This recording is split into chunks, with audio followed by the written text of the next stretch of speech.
Good morning, everybody. Welcome to Ted Talks Ball. It's a special Thursday morning edition, Behind Enemy Lines Part 2 edition. We've got Zach from Beerly Sports, Beerly Football. He came on before the Jags game, and he was kind enough to agree to come on afterwards here. So thanks, Zach, for being a big man about it and not most people come back on the show, but not always the week right after a loss. Mm-hmm. Especially it was a tough one for the Jags. But one thing I will say, I said it to you backstage, is anybody trying to pour dirt or start shoveling dirt on the Jags might want to think twice about it. The Niners just got healthy. We got Trent Williams back. We got Debo back. Dre Greenlaw was 100%. I think CMC's back to being 100% too.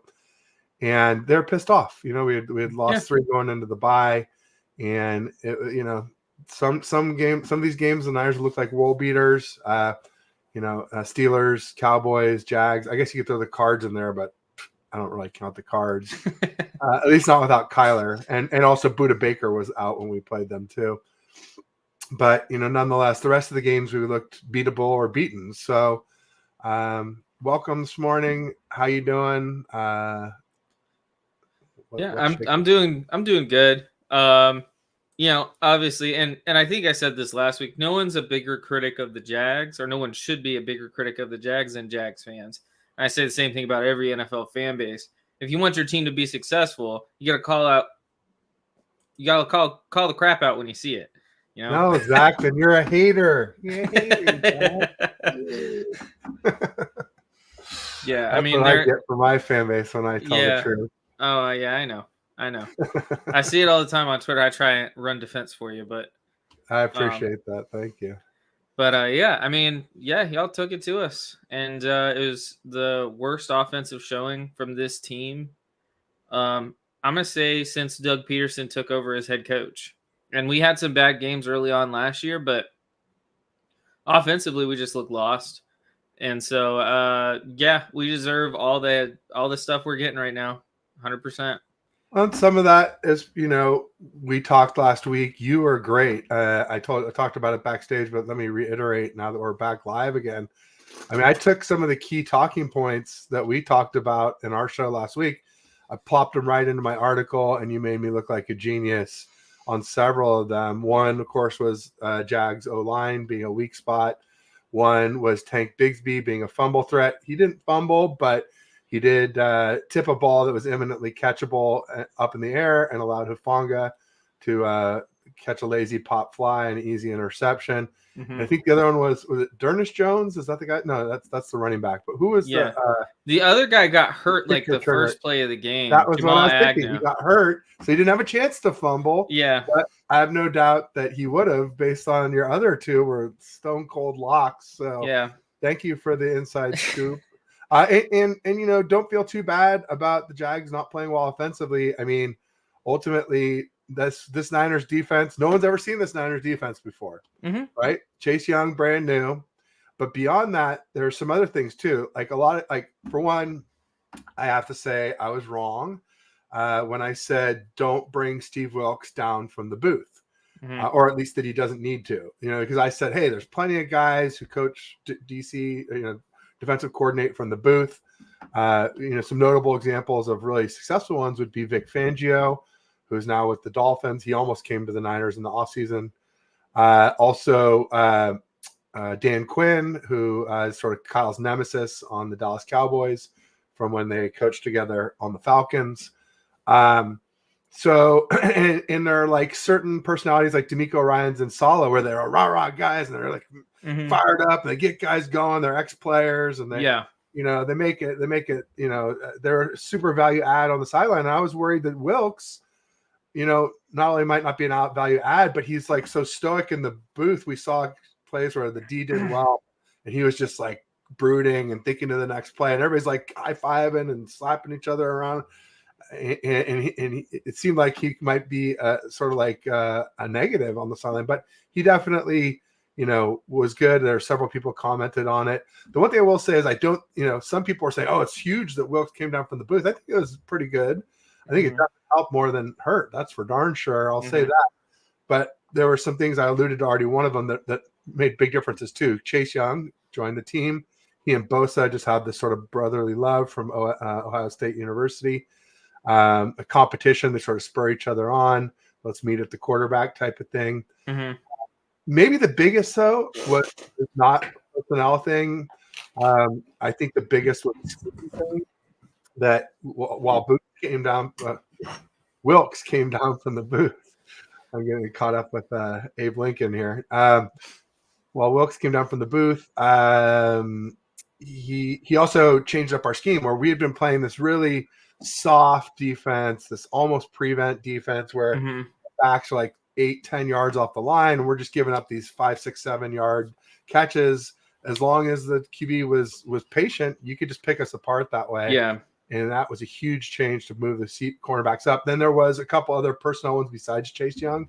One was a huge one, maybe as big as putting the cornerbacks on, or maybe the reason we could put them up the line was Isaiah Oliver only had 3 snaps, our nickel corner, who I identified last week as a huge problem point for us. Sounds like they finally listened. And then another big personnel one was Dre Greenlaw. Was back to being Dre Greenlaw again. And he and Fred are the two best, at least the best tandem of inside linebackers in the league, if not 1 and 2 are right up there as maybe even individually the best. But so there's a lot of stuff that happened that I would say don't start shoveling dirt on the Jags or their offense or Trevor Lawrence. I think pretty highly of Trevor Lawrence. He's definitely the best QB of the 2021 draft class. I was very partial to Trey Lance, but he just hasn't gotten a chance to play. So until he does, Trevor is the guy. I mean, we know it's not Zach Wilson. We know it's not Mac Jones. Justin Fields has flashed some. I think he still needs better weapons and better O-line and maybe a better coach. But he's starting to be a long time that he's had enough experience where you kind of want to start to see something from him. But that's a lot for me. So should we just real quick, let's just say hi to folks in the audience. Got Nancy Cameron in the house. She's a member of TED Talks Ball. She was my first member of TED Talks Ball. So thank you, Nancy. Appreciate that. She's saying good morning, Ted and Zach. Bryant Culp in the house saying smash the like button, everyone. Bryant has his own show. So does his wife, Tony. They're great folks. Check out their channels.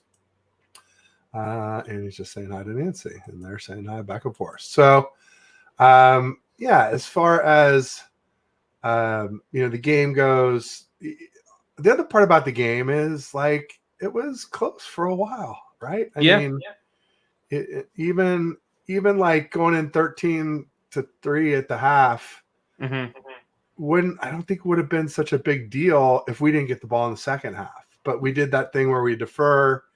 We got the last possession of the first half and the first possession second half, and that's what really kind of cracked the nut, in my opinion. And that's what really kind of opened it up for us. Yeah. I'm getting a little bit of an echo of myself. Okay, I don't hear it, but maybe I don't know if if you do, maybe do you have YouTube open? Maybe you need to mute your YouTube. Well, I don't hear it anymore, so I don't know what happened. I don't know what changed, but something changed, and I don't hear it anymore. I'll take credit for it. It was me. I did some sweet adjustments here. You didn't even know it. I didn't even know it, but I did it. So, there you go. I'm gonna take credit. Always. There you go.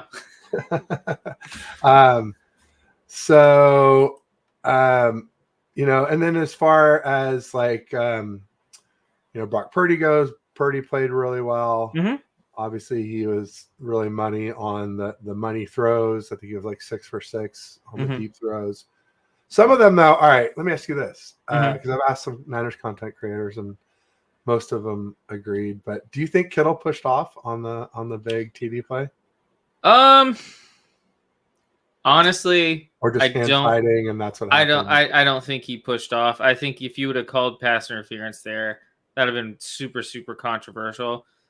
I think it was a thing where Devin Lloyd was just trying to ride him to the sideline, basically. And then as soon as Kittle gets to the sideline, he turns upfield and Lloyd's not ready for it. And then he kind of loses his footing. I don't think it was much of a push off. Okay. Because when I watched it, I was like, I I didn't want them to call it, obviously, but yeah. I wouldn't have been too pissed if they did. I would have been like, yeah, it looks like he kind of pushed off. But they almost never call that last little tap. And they usually are good on the replays about not showing it either. But they definitely showed it Sunday, and I was like, ooh. I mean, when I watching that play, it was more like that was more of a I'm out of time. I got to just kind of throw it up and let someone make a play from Purdy. Because, I mean, he was about to get hit at that point. Yeah, he was about to get smashed. So he just kind of winds up and goes like this. And just our guy wasn't in a good position to make a play on the ball. And Kittle was. Yeah, Kittle made a good one. And I guess before that was the Ayuk touchdown where Purdy rolled left and then he threw back to the right. There were about 2 or 3 Jags defenders there along with Kittle and Ayuk. Really risky throw. I still can't fathom how Tyson Campbell didn't get anything on that ball. Yeah. I mean that was so crazy. Dangerous. They teach you not to do stuff like that, especially rolling left, throw back to your right as a right-handed QB. If you're rolling right and throw back to your left, that's still bad, but not as bad. And and now he's done it a bunch of times recently too. You probably didn't watch the Bengals game, but he had back-to-back passes like that in reverse, rolling right, throwing back across the field to his left to Kittle to get a first, and then to CMC on the next play to get a TD. And it's just like you watch it. I was there at Levi's for that Bengals game, and we're all just like, no. Oh, yes. And then, oh, yes again. And like that's people are just like, oh, well, I don't know. Some people are acting like when I say that Purdy throws a lot of interception-worthy balls, but a lot get dropped.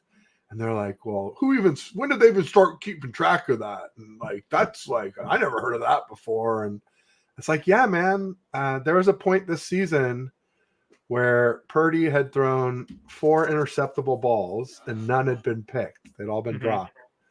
And poor Matt Stafford on the flip side of the coin had only thrown 3 interceptable balls, so only 1 less, and had 5 interceptions because his guys are doing what Tank Bigsby did there, tipping them up and causing interceptions, and it's like you can't put that on a QB. And now in Ninerland, everybody's like, Josh Allen's not elite. Yeah, I mean, so like the turnover worthy plays stat is interesting to me. Because, like, I had someone on my podcast send me a link to a graphic. It's by Pro Football Addict. Shout out to Sam Adams, by the way. He's a regular at our live streams. So, but basically, most turnover where he plays, you could probably guess number 1 and 2. It's Mac Jones and Desmond Ridder. Yeah, at the same time when Brock had 4 and Stafford had 3, Mac had like 14 turnovers. Yeah, he's had 19. And only 4 had been picked, so he had like a 10 10 differential. So he's getting lucky as they weren't getting picked, and then it catches up with you over time. These things even out. And the other one was Josh Dobbs had 8 and 0 interceptions. And of course, he's at 17 now, so he's currently tied for second with Desmond Ridder, Gardner Minshew, and Sam Howell for most turnover-worthy plays. Yeah, so, sorry about that beeping. I had a RC car battery charging up, taking my son out after to go run that. Sounds like a good time. The cars, yeah. No, we've been enjoying. He had these little ones that he got for his birthdays and stuff, and I was like, these things suck. I'm gonna get us some real fire breathing, tire shredding. It's amazing what you can get nowadays for like $50-$60 on Amazon. And if you go like 150, 200, these things are just monsters. I go 40, 50 miles an hour. It's incredible. So got Sam Adams in the house. He says Miami is set to go on a big time run, fresh off the bye. Big Miami fan, Sam Adams. You'd think he'd be a Boston sports fan, but he's not. He's not. Yeah, Sam Adams. Yeah, I used to love that beer back in the day. It was a little heavy, but it was good. It was a good beer, quality beer. I like Sam Adams. Sam Adams, yeah. So I mean, I think Miami's offense will be ready to go because just like how the Niners came out fresh, I think McDaniel will have time to. You don't want to give that guy 2 weeks to scheme up. I mean, he's going to he'll be using 13 to 14 days, not showering and not going home, and just he's a maniac. But the Miami defense worries me a little. I will say they did just get Jalen Ramsey back recently, and I don't think he was like up to speed when he came back. So I expect their and Xavier Howard had been out for a while too. So if those two can elevate a little bit, that could really help the Miami defense. But I think was it you and I, we talked about last week, like pass rush is maybe a little bit lacking for them. I mean, I've been using this example a lot. I don't know if you pay attention at all to college football, but there are a lot of teams that are kind of like the Tennessee Volunteers this year. They can beat anybody, but they can also lose to anybody. Yeah. Well, like they either put up 50 points and win or put up 5. Interesting. Yeah. The Dolphins have that. Obviously, they had that 70-20 over the Broncos and then turn around the next week, 48-20 loss to the Bills. Those were some of my examples of when I said we might have a letdown against the Browns because I was citing those 2 games. And then when the Cowboys destroyed the Jets 30-10 and turned around and lost the Cards, I'm like, I was saying we would have a letdown where we would not score as much and it'd be a close game. I didn't say we would lose to the Browns, but I didn't expect Trent Williams, CMC, and Debo all to get injured. And CMC obviously, or Trent obviously played hurt. But anyway, bottom line is congrats to the Browns. I got a show later today with I'm doing a weekly show with this guy Mike from the Man Cave 10. We had set it up originally as like a Bengals preview show. And then he was like, oh, my Bengals friend crapped out. I'm like, oh, let's do it anyway. And it worked out really well. And so we just started our weekly show. It's called Faithful Dogs. So kind of like Faithful Day and Dog Pound riff there. Yeah, he's a good guy and we get along well. So it's been fun. Steve Supremo said 5-game suspension of many to come. Who's that? Clarify, Steve. I haven't heard of any 5-game suspension. Was it Zay Jones? Zay Jones got suspended? I don't know if he did injured, or not. Wasn't he? He was injured, but then he was in a domestic violence dispute. Ooh. Yeah. That's a bummer. And those, I feel like those things can happen to anyone almost. I mean, it's like, not anyone, but I don't know. It's maybe Draymond Green. I just feel like anyone who's been married for a period of time, like you understand, like things get heated sometimes, and like I don't know. Not that I'd ever put my hands on my wife, but like there's things can happen where they do it to you and they still call the police, and you still get busted because they're there crying when the police show up. He is talking about Draymond because I looked it up. I looked up 5-game suspension. Okay, I was just and Draymond Green putting Rudy Gobert in a chokehold. Yeah, that'll do it. Well, Dre has the track record too. I mean, let's face it. He's no choir boy. He's my favorite Warrior. When I do Warrior shows, I cover my Rice jersey back here with a number 23 green jersey. I'm a big Draymond fan. He's been my favorite all along. But yeah, you can't not expect this kind of stuff to happen. That's why it's kind of wild too, because I was watching the video and like an altercation breaks out between Klay Thompson and somebody else, and they kind of go to the floor and then get separated. Rudy Gobert runs up to kind of keep them separated, and Draymond just jumps on his back from behind and puts him in a headlock. Dre.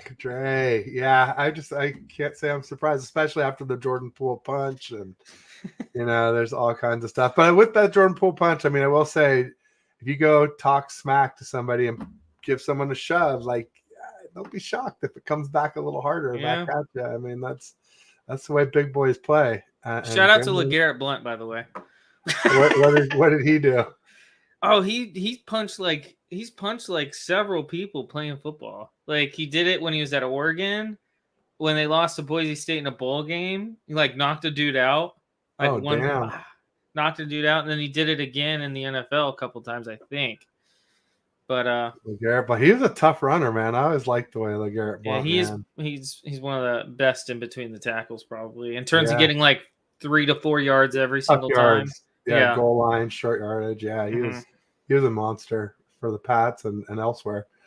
Sam Adams says, "What's up, Zach? You keep it real. Very nice. Indeed, you do. Every pass is turnover worthy. Okay, all right. But not every pass is. No, I mean, no, that's not true, Steve-O. If it hits the receiver and the numbers, they say an NFL receiver is supposed to, if he touches it with his hands, it's supposed to be catchable. But my radius is like, shoulders, head, belt. Like if it's in that range, like you got to catch that. Like it also depends on what they're getting paid. If it's if you're supposed to be the number one wide receiver, like OBJ, you need to be. It's basically OBJ. this, yeah. You gotta have there's some truth that DeAndre Hopkins for a minute with those huge hands was kind of like that. Larry Larry who was the Cards Fitzgerald, who had like more tackles than drops or something like that. Crazy stat. No doubt. But no, not every pass is turnover on these teams. Come on. Got Silly Fun Guy in the house. He's a Rams fan, but he's actually pretty cool. And he drops a lot of dad jokes on us. So he said, I can't take my dog to the pond anymore because the ducks keep attacking me. That's what I get for buying a purebred dog. Wah, wah, wah. It is fun feeding. But you know what? Bread is a catalyst for fungi as well. So there you go. What is? Mycology. Mycology? Yeah. Well, and you know where mushrooms grow. Cow poop. They grow everywhere, man. There you go. That sounds like a man of experience. Dolphins D should be better as long as Eli Apple isn't on the field. Yeah, Eli Apple. He's all right, but there's a reason why he doesn't stick anywhere anymore. That's one of my the least favorite interviews of an NFL coach ever is when they asked him what he thought about Apple so far, and he goes, "The fruit." Daniel, I was like, okay. How you like them apples? Your boy Draymond. Okay, thanks for clarifying, Steve. I appreciate it. What kind of bread? Sourdough. I think ducks like all kinds. We usually just feed them white bread or wheat. So bread. That. They're just saying hi.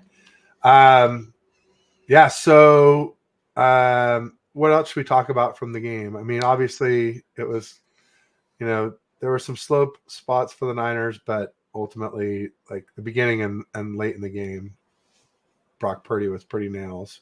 Yeah, he played, and like I said last week on the episode, I mean, I've gotten a lot of flack for saying that Brock Purdy is the biggest fraud or whatever in the NFL, but context to that this was at the time people were saying, oh, he's the MVP candidate, like everyone's chasing him, and so I'm like, guys, let's cool the jets. Like he's fine, but he's not an MVP. That's gonna be back, Zach. I hate to tell you. At least if Niner fans. Oh, dude, I know. I've already gotten it. So because they're like, oh, he's number one in this and number one in that, and I'm like, an elite quarterback would be better. How do you get better than number one, Ted? I go, number one by a wider margin. You numbnuts. Like, number one doesn't mean you can't improve. It just doesn't mean you won't improve your rank, but you can still improve statistically. It's like, I don't understand these people. And it's like, we have the most elite group of weapons in the NFL. Mm-hmm.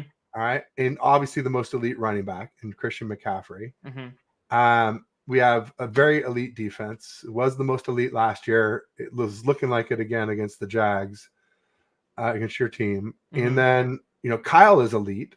So like, Brock Purdy is solid. Like, and I could see why you'd say a fraud, like whatever. I'm just saying he's not elite. I'm going to say that I moved him back up to 8 to 12, and I was very curious to see. I don't know if we talked about this last week, but I've been watching Kurt Benkert because he's the ex Packers backup QB, and he was our backup a little bit this off season. Yeah, I've seen some of his stuff, and his stuff has been like right in my range every week. And last week, or in this week, earlier before he did his ranking, I was like, I bet I'm saying 8 to 12. I bet Kurt doesn't go any higher than 7. Sure shit, he goes 7. I'm like, And so it just makes me feel good that a real quarterback who actually played in the league is somewhat lined up with what I'm saying. And he's a smart guy. He does really good shows too. If you ever get him as a guest, I would highly recommend it. I would love to have him on.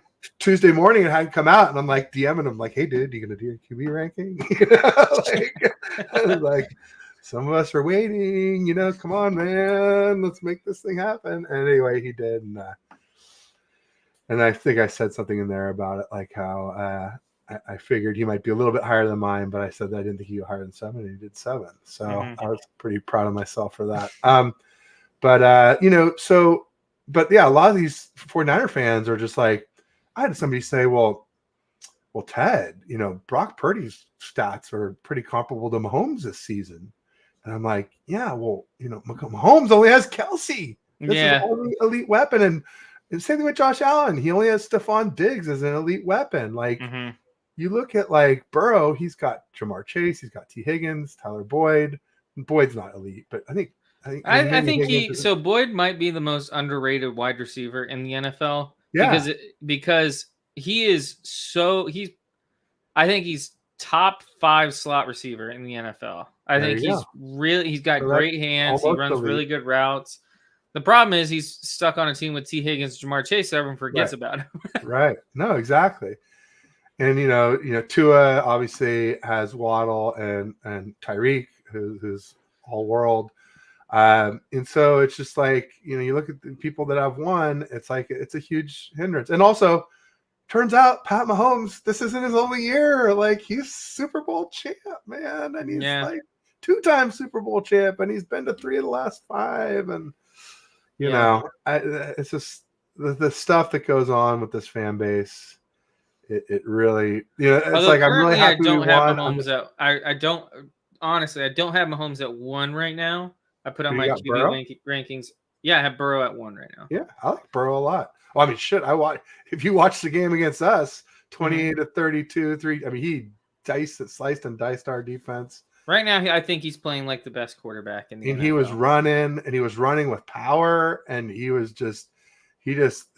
was like, what calf injury, man? That's like a distant memory, man. He was. Yeah. And after the game, I was like, because Kyle in the last offseason had said, like, oh, Brock Purdy's the real deal. I'm like, I tweeted, I said, Joe Burrow is the real deal, man. That's what a real elite quarterback looks like. Yeah. And so when you start thinking of what you want to think, the only reason I had Josh Allen above him was the weapons thing. I just felt like Josh Allen doesn't have the same weapons. And I think also now his coordinator, obviously, they agreed that his coordinator wasn't very good because he just got canned. So. Yeah, Ken Dorsey. Who I think he's probably all right, but I don't think the problem is necessarily the coordinator. Part of the problem is injuries. Another Tre'Davious White, Matt Milano. Another big part of the problem there is they spent the money to bring Stephon Diggs there as an elite weapon. And then since then, they've added a backup tight end and a rookie running back who is getting to start this year. So it's like Moss. Yeah, well, they brought in Moss. First they brought in Singletary. First they brought in Singletary. Then they brought in Moss. Neither of those guys panned out. One's in Indianapolis now. One's in Houston. Yeah. James Cook, who's a fine receiving back, but he's not. Jimbo, they called him during the game. He's a fine receiving back, but he's nothing special. Gabe Davis has never blossomed into a legit number 2. So it's Dawson Knox, who's a fine tight end. Dalton Kincaid, who could become a decent tight end. Yeah. And Stephon Diggs, who is, I think, a top 10 wide receiver in the NFL. So. Bryant says number 1 is still the best. That's true. But, you could also be number 1 all time instead of just this year. How about that? There's another way you could be better than just number 1 this year. And, like a lot of these things, passer rating and completion percentage and yards per attempt, a lot of it is really scheme and personnel dependent. And you just plop somebody else in there. They're not going to do as well as Purdy unless they maybe are elite. Average QBs are not going to do as well as Purdy, or below average. Like you look at Jimmy wasn't quite as good, but now look at Jimmy this year. was leading the league in interceptions till Josh Allen finally just passed him up. But that's only because Josh has played a bunch more games because Jimmy was injured and then got benched. But not only is Jimmy like leading the league in interceptions, he was also leading the league in not throwing TDs. So for QBs who played more than 6 games. So you look at what happened to him when he left the friendly confines of the 49ers. And you just have to wonder, because I said that to somebody, they're like, oh, Purdy's better than Josh Allen. I go, oh, you think Purdy could fix what's wrong in Buffalo? Well, yeah, he doesn't throw interceptions, and it's just like nobody can imagine what it looked like with like an even playing field. That's how you always have to, for me, when I do rankings, I have to like imagine this generic vanilla team and how do these guys do with that team, not so much the team they're on. And it's hard to do, and it's obviously not exact. But so here's another fun stat. So that most turnover-worthy plays by quarterbacks. So it just gives me the top 10. Purdy and Mahomes are both on that list, and Josh Allen is not. Interesting. Yeah. That is interesting. Josh Allen. Yeah, because a lot of his. So here's the thing about Josh Allen's interceptions. Not all interceptions are created equal, people. 100%. A lot of Josh Allen's interceptions are freaking arm punts where he's heaving it 60 yards down the field in a 50-50 ball. And it's like if they catch it, it's a monster play. If the defense catches it, it's a punt or down early. And that is not the same as like throwing it underneath to a linebacker 5-10 yards up the field on second down. It's so vastly different. I can't even explain it. I just did. I just think that's interesting. That and then there's that other part about he's getting all this hate for turnovers. And the receiver should have caught it, and instead it's an interception. That's not on Josh Allen. Ted said Moody's a franchise kicker. No, I said Moody's a system kicker. One of our creators had a really funny quote this week. He said, another definition for Moody is not unreliable, but inconsistent. Yeah. Something like that. And maybe it was unreliable, or I got to look it up now. What happened at the end of that? That's another interesting thing. At the end of the first half, where it took 40 minutes for us to get to halftime on a field goal. Oh God, it's the worst. Yeah, it's so crazy. And then while we're talking about the Bills, how about them getting the 12 men on the field wow, to hand the game to whoever they were playing. That was crazy. Yeah. Here we go. A synonym for Moody is unpredictable. There you go. And I just thought that was hilarious. Bryant won't like it because Bryant's a huge Jake Moody fan. But anyway, he also likes Sam Darnold, if that tells you anything.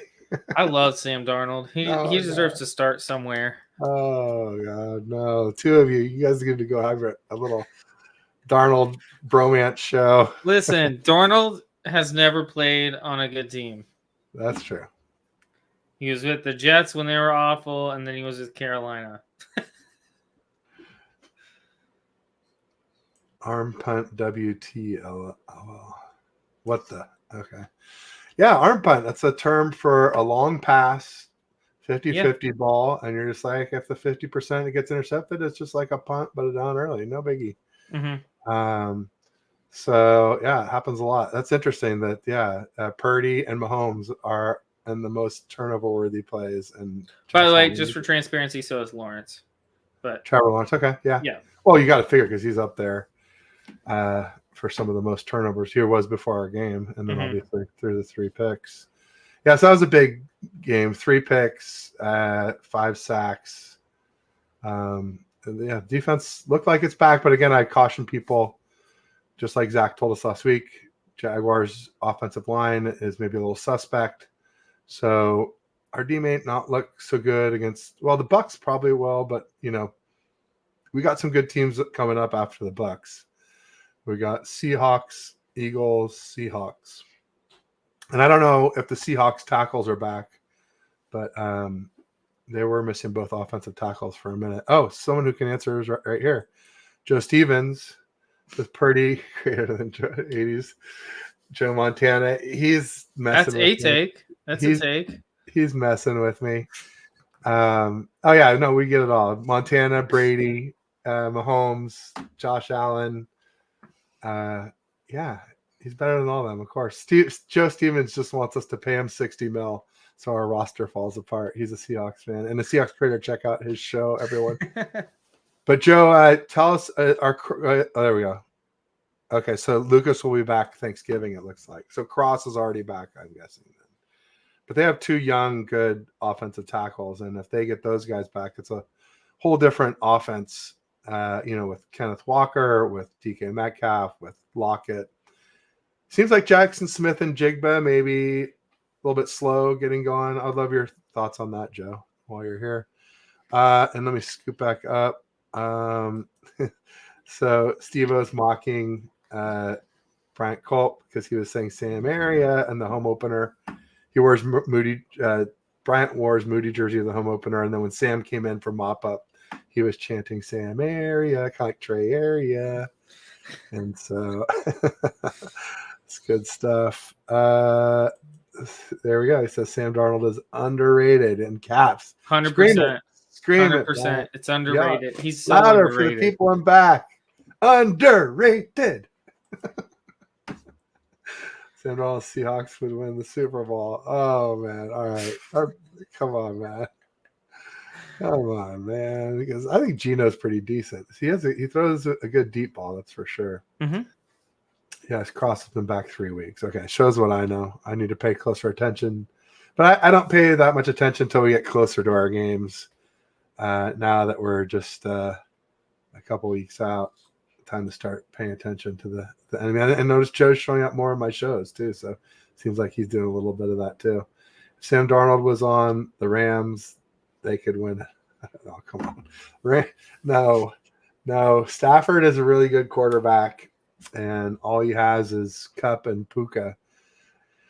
I guess they also have Kyron Warren. Is that his name? Kyron Williams, but he's on IR right now. Oh, okay. Which is, I think, has hurt them more than anything this year because now they have no run game. Yeah. No, and he was kind of blossoming into a good young back. Yeah, felt like he was getting pretty explosive there for a minute. So the Rams would win it all. No, that Rams would have to make the playoffs to do that, Bryant. They ain't making the playoffs. I said they're going to run it back, not the Super Bowl. They're going to run back 5-12, what they had last season. JSN, not bad, just hard to get targets behind DK and Tyler. That's true. That's fair, at least. He's been more involved the past 3 weeks. There you go, which you'd expect that a rookie would, start stepping it up mid to late season. Pretty greater than Otto Graham. Otto's before my time. I got no reference on that. But you could go like Steve Young. You could say he's better than my hero. But I would have some words to say about that as well. They are about the same height. Sam Darnold with Jake Bobo. Jake Bobo's that receiver out of UCLA. Yeah, undrafted. I think he's been doing good things for the Seahawks. Yeah, he's been fine. Sam Darnold and Copper Cup. No Copper. Cooper. Otto Graham is the GOAT. Yeah, he's like I said, he's before my time, so I honestly don't know a ton about him. I recognize the name, him and Brody, but never really watched much of that old film. So what else we got here? Who do the Jags have coming up? The Jags, well, it's Titans week, so it's Titans hate week in the Jaguars fandom. I think if we don't win this game, it's going to be, I'm going to say some things, okay? Some things I'm not too proud of, but I think that there is some rumors in the Jacksonville camp that they actually might give Doug Peterson play calling duties back. after the offensive performance against the 49ers, which every single Jags fan is cheering for. So yeah, that's the hope. I'm going to start a hashtag, give them back the sheets. But I mean, it's we should beat them. Gosh, I'm so focused on Titans Hate Week. I actually don't know who we have after them.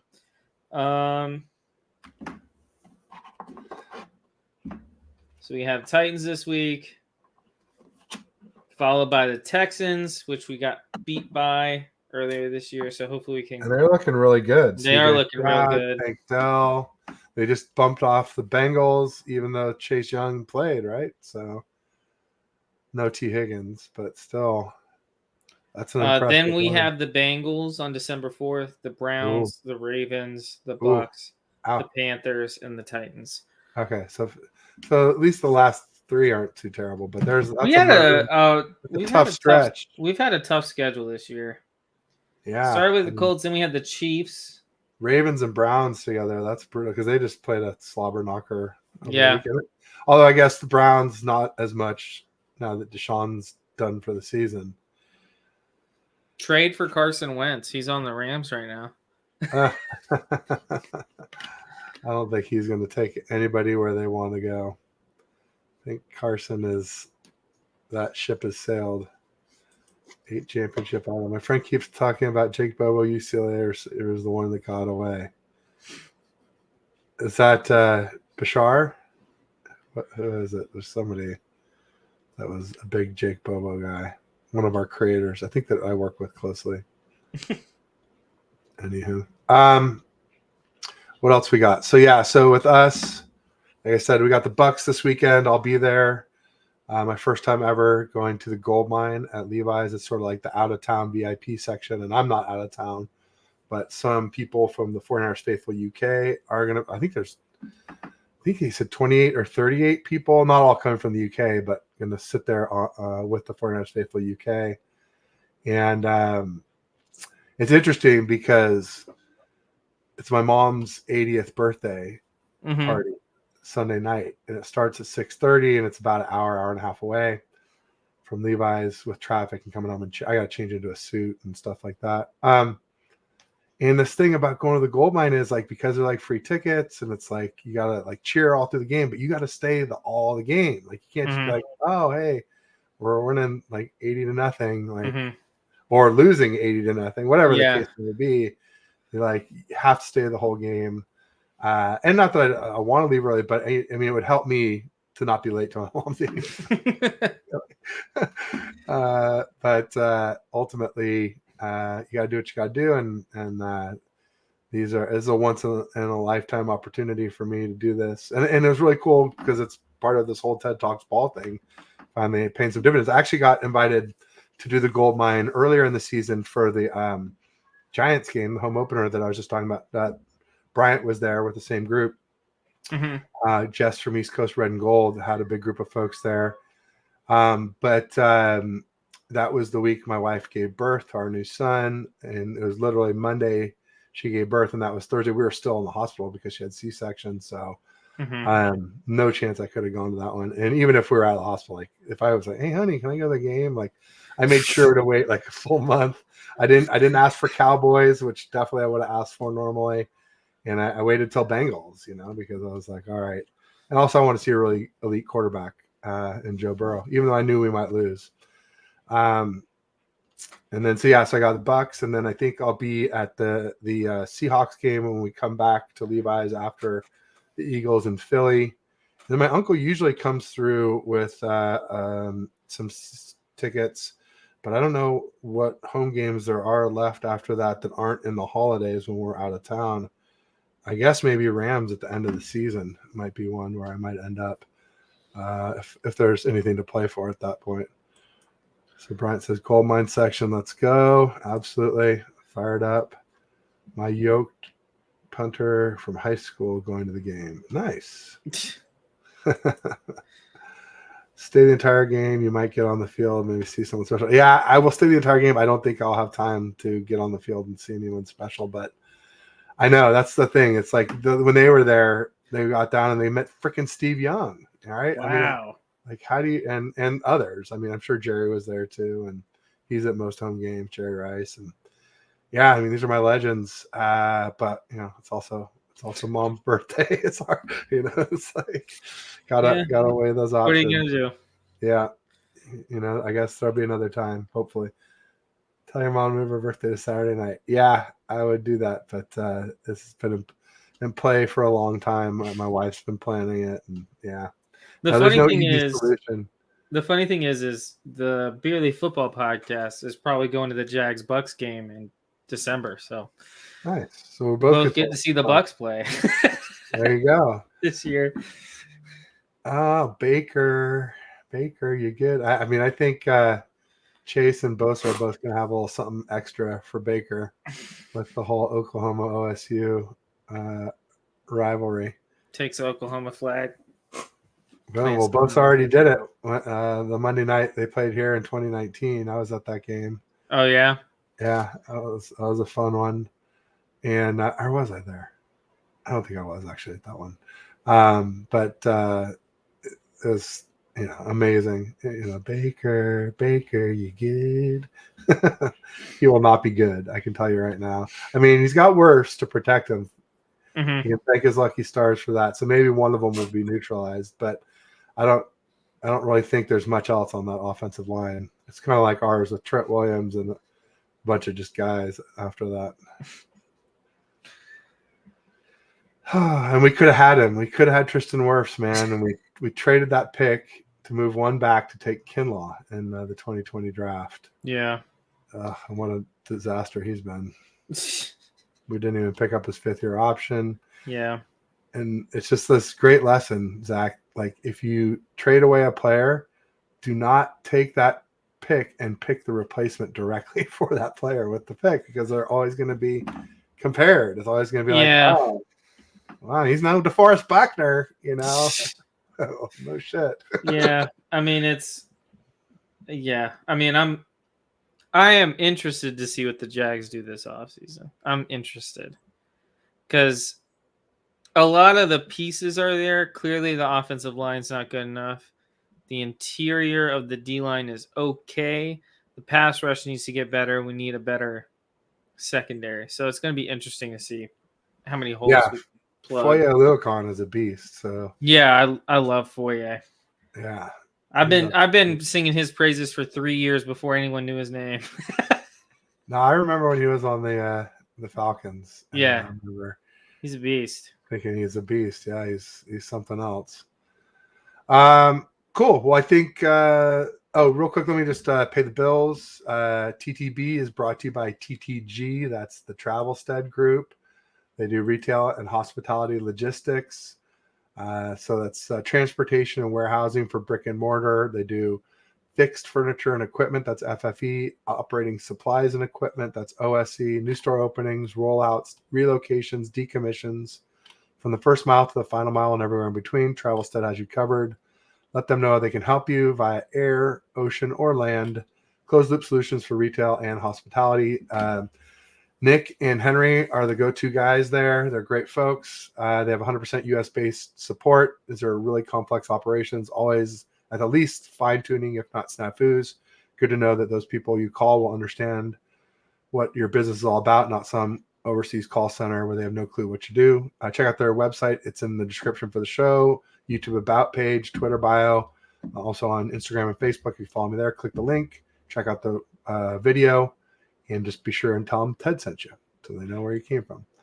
But thanks in advance, and Zach, thanks for letting me pay the bills. Anything else that we should talk about? I mean, as far as like AFC, NFC, who are your top teams? So we just did our NFC and AFC rankings, respectively. At the top of the AFC, before this past weekend, I had the Ravens. Yeah, me too. I think I had Ravens 1. I think I had Chiefs 2. Yeah. And then I think I had, golly, off the top of my head, this is hard. Oh, wait, I have a notebook right here somewhere. Anyway, I can remember the NFC because we did it last night. No, not last, 2 nights ago. There you go. The NFC at the top, Eagles. I had the Eagles. Yeah. In second place, I had. It's interesting. Yeah, because it's like Lions and Niners and Bears. Yeah, I think I had Niners at 2. I had the Niners at 2, Lions at 3, and then kind of interchangeable with the Cowboys at 4. What about Seahawks? Are they near that top 5? I think I had them at 6. Okay. If I can find my notebook. Oh, here it is. Yeah, the Seahawks I had at 6, and surprising everybody, I had the Vikings at 5. Yeah. Yeah, I mean Josh Dobbs. I mean, right now they're playing like a top team in the NFC. Yeah, which is why they're there. Seahawks. The Seahawks have looked really good at times. They've also looked really, really bad at times. Yeah. Vikings have been in every single game. The Seahawks haven't. Interesting. Yeah, so that's the difference. Who's your 7th NFC team? That's the Goocher, because like last week I was starting to say like, oh man, if we keep this up, we might miss the playoffs. But then I'm like, what 7 teams can you put above the Niners? And like you had to have the Vikings in there, Seahawks, Cowboys, Eagles, Lions, but then there's still one more team. Like who's? I guess right now I have the Bucks because you could have it. You could pencil in an NFC South team, division winner that they're not going to have a better record than us, but they're going to still keep us out. Yeah. So I have the Bucks at 7, right over the Saints at 8. There you go. Okay. So Bucks. Okay.